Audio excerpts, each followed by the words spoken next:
Muy bien, Tito, allí que vamos a regresar en nada, enseguida, aquí muy cerquita, a la Cuesta del Rosario, Argot de Molina, a Don Raimundo, para seguir conociendo también sus entrañas, a vísperas de unos días muy señalados también para este establecimiento emblemático que tenemos en el corazón de la ciudad. Tiempo ahora, porque hoy vamos a dedicarle, le estamos dedicando mucho espacio a lo que va a venir, a una nueva Semana Santa, y una nueva Semana Santa que lleva, por supuesto, también a la parte espiritual, a la religiosidad, a la creencia y a la fe. Así que nosotros hoy, en el apartado de literatura, hemos querido invitar a un autor que se llama José Antonio García, que recientemente publicaba como autoedición este libro, esta novela que se titula Caelum, una historia de fe y de esperanza. Él es doctor en economía y hoy nos visita aquí en el plató de las 7.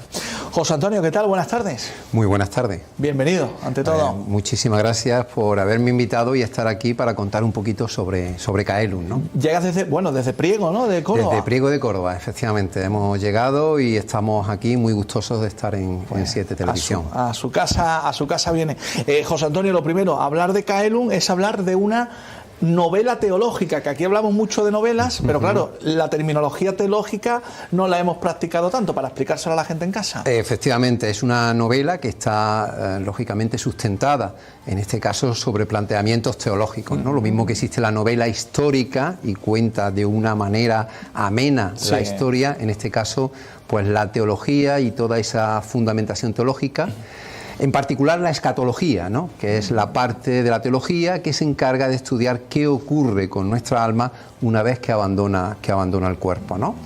Y todo eso se explica a través, en este caso, de una novela. Una novela que en su contenido, por entrar un poquito en ella, ahora hablaremos también de la parte más reflexiva, ¿no? De a dónde nos quiere llevar, evidentemente, pero todo tiene un hilo conductor. No sé cómo la tiene dividida, cómo el lector va a entrar en ella, en materia. En primer lugar, nos encontramos con que la novela tiene, el libro tiene dos partes. Hay una primera parte que es una novela corta, una pequeña novela, y luego hay un apéndice escatológico que está vinculado con todo el marco teológico que se utiliza pues para que la novela tenga sus fundamentos, o sea, todo lo que se ha utilizado, porque todo lo que aparece en la novela de alguna manera está ligado a esa teología, ¿no? Y hay un fundamento, ¿no? Todo arranca con una situación de tragedia, ¿no? Claro. Cuando Teresa pierde en un accidente de tráfico a su marido, en este caso también pierde a su hijo y a la hija que estaba esperando y de la cual estaba embarazada, ¿no? Todo eso acontece en un accidente de tráfico y ella pierde pues prácticamente su vida, y a partir de ahí empieza la novela. Vale. Y empieza a dar un poco de sentido a esa tragedia, a ese suceso, trágico suceso. Claro, José Antonio, también es importante, yo creo que avisar al lector, ¿no? Que por cierto, ya les vamos informando que lo pueden conseguir, por ejemplo, en la plataforma Amazon, de manera online. Ustedes buscan Caelum, una historia de fe y esperanza, la van a encontrar, la pueden adquirir y se la mandan a su casa. Cada capítulo invita a leerlo con una música en particular y de fondo. Claro, efectivamente, porque la música es fundamental en nuestra vida y la música también será fundamental en el cielo.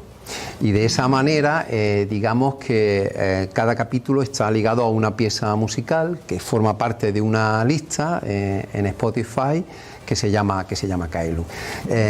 Como en cada capítulo se toca una temática determinada, esa pieza musical está vinculada con esa temática, ¿no? Y ayuda muchísimo a reflexionar sobre ese capítulo, o incluso al mismo tiempo que se está leyendo, poder escuchar, en este caso, esa banda sonora de la novela. Me parece maravilloso, la invitación, música y literatura, ¿no? Yo creo que la cultura en su mejor sintonía imposible. Sí, yo creo que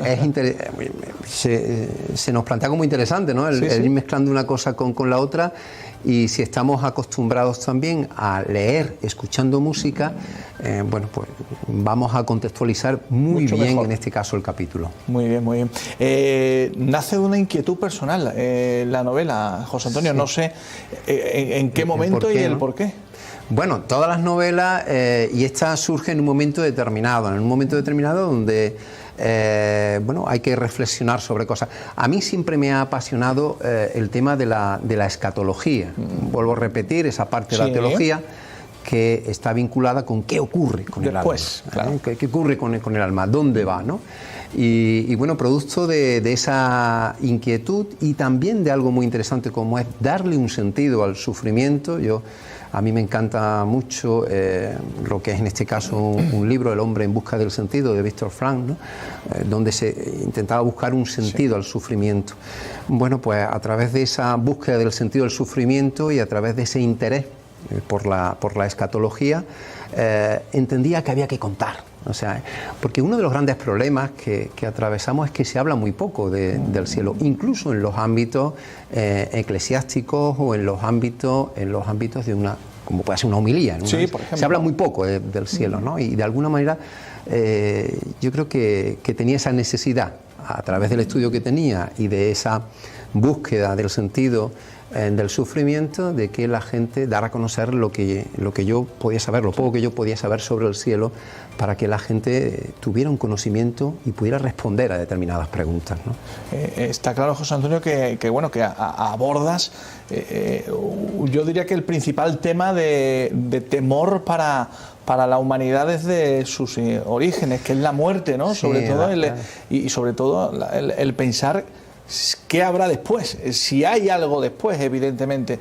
¿Cuánto desconocemos, José Antonio, desde lo más básico, quizás incluso de los propios no creyentes de este asunto? Sí que es verdad que ahora hay una tendencia incluso de explicar desde un punto de vista científico qué ocurre con nosotros, qué ocurre con la persona una vez que muere.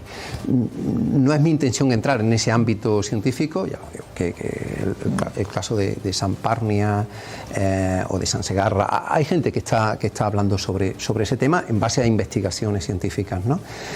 Aquí sí tenemos una necesidad, sobre todo la gente que estamos ligados a la fe, porque nuestra fe se basa en la resurrección. Claro.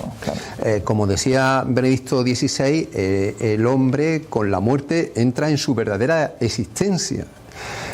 Nosotros somos seres cargados de espiritualidad, como planteaba el personalismo, la corriente personalista. El hombre se compone de tres partes: la parte física, la parte psicológica y la parte espiritual, ¿no?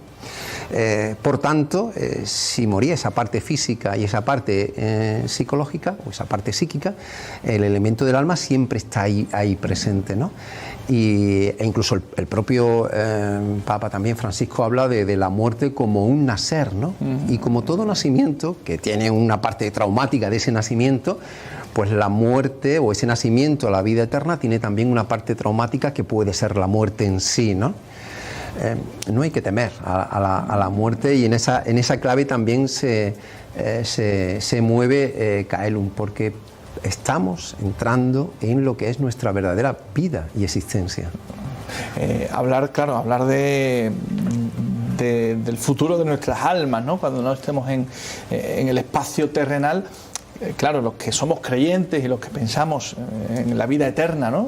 Como bien describe José Antonio, aquí jugamos mucho con la fe, lógicamente, y la materia científica es compleja muchas veces para hilarla, para mezclarla, ¿no? en los dos aspectos. La pregunta sería, José Antonio, si hay motivos suficientes, yo no sé si incluso probados, para la esperanza, para que todos los seres humanos tengan en cuenta, oye, que esto no se va a acabar aquí, ¿no? Uno de los elementos que baraja también la antropología para conocer cuando el ser humano evoluciona hasta un ser superior es darse cuenta de que no todo termina aquí. Los animales tienen la idea de que todo termina aquí. Claro. El ser evolucionado, en este caso el ser humano, cuando alcanza ese conocimiento, es decir, que cuando tiene conciencia de que esto es una parte de nuestra existencia, por tanto es un ser más evolucionado que el animal, ¿no? Vuelvo a repetir que incluso ya San Parnia con sus estudios de experiencias al borde de la muerte, incluso gente que regresa de comas o de situaciones complicadas, ya indica y pone de manifiesto que la gente ha experimentado y ha vivido algo, ¿no?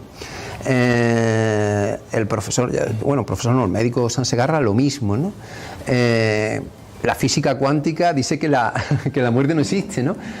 Por tanto, yo creo, e incluso aunque algunos se manifiesten como ateos y que dicen que termina todo aquí, eso también es algo que se manifiesta para el exterior. En su interior se agarran posiblemente, aunque ellos nunca lo van a confesar, a que no todo puede terminar aquí, ¿no? O sea que si tenemos ya un componente científico que va aportando una serie de datos donde no todo termina aquí, y aparte, lógicamente, tenemos nuestra fe, ¿no? Nuestra esperanza puesta en que llegará un momento en el que pasaremos a nuestra verdadera vida. Y no solamente eso, sino que nosotros creemos en la resurrección, que no se nos olvide nunca. Duda, o sea, que es nuestra razón de ser, ¿no? En esa resurrección con los cuerpos gloriosos, ¿no? De los cuales también se habla en el libro. De alguna manera, yo creo que tenemos que caminar. Esto nos hace caminar con esperanza e incluso comprendiendo también que todo lo que vamos a vivir y experimentar de sufrimiento aquí tendrá un sentido luego en otra vida, ¿no? En esa vida eterna, y se nos explicará por qué sufrimos y por qué ese sufrimiento y el sentido que tenía ese sufrimiento, ¿no? O sea que yo creo que sí, que poco a poco, yo creo que si hacemos una encuesta, el 90 y tantos % cree en esa vida. Será de una manera, será de otra, pero que no todo puede terminar aquí porque sería excesivamente animal, a lo mejor, ¿no? Lógico, qué buena reflexión. Más en un año tan bonito, ¿verdad? Como estamos en este año jubilar, en el que somos peregrinos en la esperanza, como ha determinado nuestro sumo pontífice, el Papa Francisco. Además, bueno, a manos y ya en el horizonte con una Semana Santa que nos va a llevar precisamente a la Pascua de Resurrección, que precisamente hablando de Semana Santa, no sé cómo lo vive, porque imagino que también para hablar de Caelum tiene mucho que ver, ¿no? La pasión, claro, muerte y resurrección de nuestro Señor Jesucristo. Al final nosotros tenemos un purgatorio, ¿no? Tenemos un purgatorio, y en ese purgatorio, que es el purgatorio que nos enseña la pasión, al final hay una resurrección y una subida al cielo, ¿no? Esa pasión incluso tiene también pinceladas dentro de Caelum, ¿no?